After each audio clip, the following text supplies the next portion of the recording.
بسم اللہ الرحمن الرحیم۔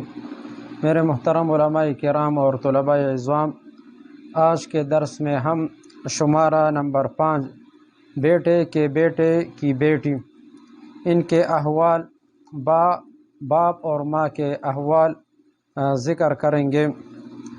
تو بیٹے کے بیٹے کی بیٹی، شریعت نے ان کے لیے 3 حصص مقرر کیے ہیں۔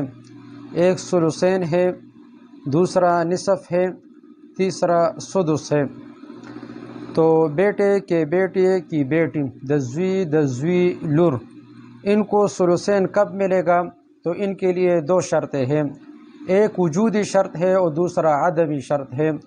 وجودی شرط یہ ہے ثلثین کے لیے 24 میں سے 16 حصے ان کو اس وقت دیے جائیں گے جب یہ 2 ہو، بیٹے کے بیٹے کی بیٹی یہ 2 ہو، اور عدمی شرط میت کے ورثاء میں سے بیٹا، بیٹی، بیٹے کا بیٹا، بیٹے کی بیٹی، بیٹے کے بیٹے کا بیٹا، یہ افراد نہ ہو تو پھر میت کے ترکہ میں سے ان کو ثلثین ملے گا۔ دوسرا حصہ بیٹے کے بیٹے کی بیٹی وہ نصف ہے۔ نصف ان کو کب دیا جائے گا؟ تو اس کے لیے بھی 2 شرطیں ہیں، ایک وجودی شرط اور دوسرا عدمی شرط۔ وجودی شرط بریکٹ میں ہم نے 1 لگایا ہوا ہے، اس کا مطلب یہ ہے کہ میت کے ورثاء میں سے بیٹے کے بیٹے کی بیٹی یہ 1 آئی ہو، اور دوسرا عدمی شرط یہ افراد نہ ہوں گے، جو کہ یہ ہے بیٹا، بیٹی، بیٹے کا بیٹا، بیٹے کی بیٹی، بیٹے کے بیٹے کا بیٹا، یہ افراد نہ ہوں گے۔ تو اس صورت میں بیٹے کے بیٹے کی بیٹی کو نصف ملے گا۔ تیسرا حصہ اس کا سدس ہے، 24 میں سدس وہ 4 ہے، تو 4 حصے ان کو کب ملے گی؟ تو ان کے لیے ایک شرط یہ ہے کہ یا تو میت کے ورثاء میں سے ان کے ساتھ 1 بیٹی، اور اگر 1 بیٹی نہ ہو تو پھر 1 بیٹے کی بیٹی یہ آئی ہوں گی۔ اور یہ بھی ذہن نشین کر لیں، اگر میت کے ورثاء میں سے بیٹے کے بیٹے کی بیٹی کے ساتھ میت کے ورثاء میں سے بیٹی اور بیٹے کی بیٹی آ گئی تو پھر یہ بیٹے کے بیٹے کی بیٹی یہ محروم ہوں گی۔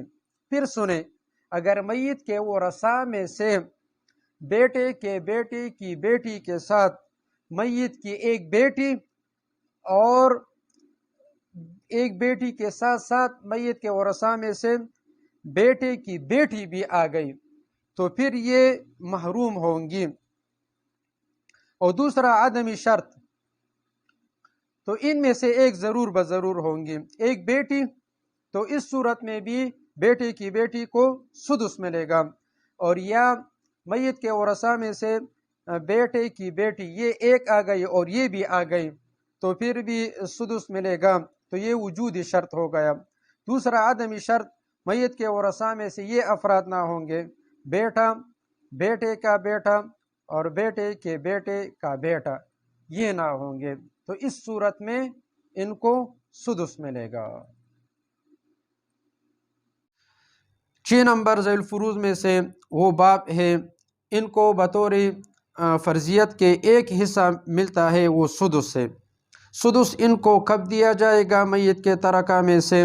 تو ان کے لیے شرط یہ ہے کہ میت کے ورثاء میں سے ان کے ساتھ اولاد آئے ہو، یہ اولاد کے ساتھ اولاد پر ٹک کا نشان لگا ہوا ہے، ہونا تو یہ چاہیے کہ اس کے سامنے لگنا چاہیے، تو یہ اولاد پر چھوٹا سا لگا ہوا ہے، آپ نے توجہ کرنا ہوگا۔ ماں کا بھی 1 حصص میں سے 1 سدس ہے۔ ماں کو سدس کب دیا جائے گا؟ کہ ورثاء میں سے ان کے ساتھ میت کے اولاد آ جائے، یا اخوہ آ جائے، یا خاوند پلس باپ یہ آ جائے، یہ اولاد اور اخوا اور خاون پلس باپ، ان میں مانعات الخلوہ ممتنع ہے۔ مانعات الخلوہ ممتنع ہونے کا مطلب یہ ہے کہ ماں کو سدس اس وقت دیا جائے گا کہ ان افراد میں سے کوئی ضرور بضرور ہوں گے، یا اولاد ہوں گے، یا اخوہ ہوں گے، یا خاون پلس باپ یہ ہوں گے۔ اور مانعات الجمع یہ ممتنع نہیں ہے۔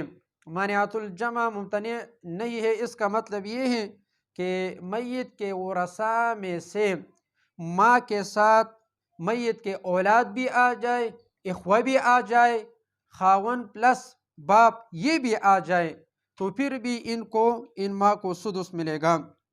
دوسرا حصہ شریعت نے ماں کے لیے وہ ربع مقرر کیا ہے۔ ربع ان کو کب دیا جائے گا؟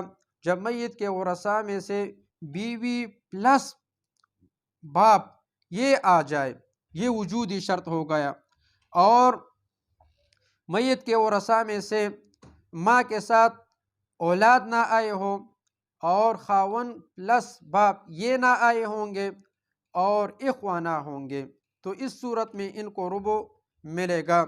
تیسرا حصہ ماں کا وہ ثلث ہے۔ ثلث ان کو کب دیا جائے گا؟ تو اس کے لیے سارے ایک شرط ہے، اور وہ بھی عدمی یعنی بیوی پلس باپ یہ افراد نہ آئے ہو میت کے ورثاء میں سے ماں کے ساتھ، اولاد نہ آئے ہوئے ہو، خاون پلس باپ یہ نہ آئے ہو، اخوہ نہ آیا ہو، تو پھر ماں کو یہ ثلث ملتا ہے۔ تو اصل چیز اس میں اجرا ہے۔